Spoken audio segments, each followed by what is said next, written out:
حیدرآباد کی جنوبی ریاست آندھرا پردیش میں توہم پرست ماں باپ نے مذہبی رسم میں بلی چڑھانے کے لیے اپنی 2 جوان بیٹیوں کو قتل کر دیا۔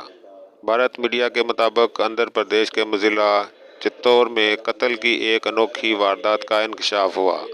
پولیس کا کہنا ہے کہ ایک 3 منزلہ مکان سے 2 جوان لڑکیوں کی لاشیں برآمد ہوئی، جنہیں بظاہر پوجا کے دوران تن سازی کے لیے استعمال ہونے والے گولی یا ڈمپل سے وار کر کے قتل کیا گیا۔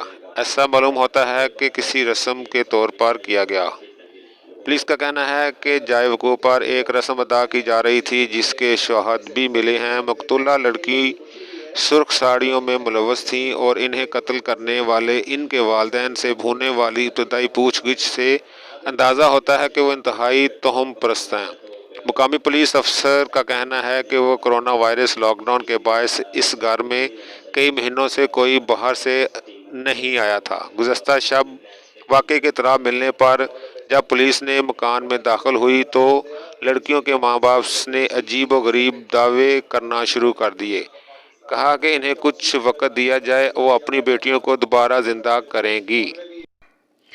اس سے قبل لڑکیوں کے باپ نے اپنے دوست کو فون کر کے قتل کے واقعے کے بارے میں بتایا، جس نے پولیس کو مطلع کیا کہ والدین کا کہنا ہے کہ ان کے گھر میں کئی تسلسلات جادو واقعات رونما ہو رہے ہیں اور انہیں بہت جلد ان کی مقتولہ بیٹیاں واپس آ جائیں گی۔ پولیس حکام کے مطابق واقعہ کا ایک اور اہم پہلو یہ ہے کہ انہیں اپنی بیٹیوں کو مبینہ طور پر کسی رسم کے لیے بلی چڑھانے والے والدین انتہائی تعلیم یافتہ ہیں۔ پولیس نے ان دونوں کو تحویل میں لے کر مقتولین کی لاشوں کے پوسٹ مارٹم کی کارروائی شروع کر دی۔ مقتول لڑکیوں کی عمر 22 اور 27 برس بتائی جاتی ہے۔ ابھی کے لیے اتنا ہی۔ میرے چینل کو سبسکرائب کریں۔ شکریہ۔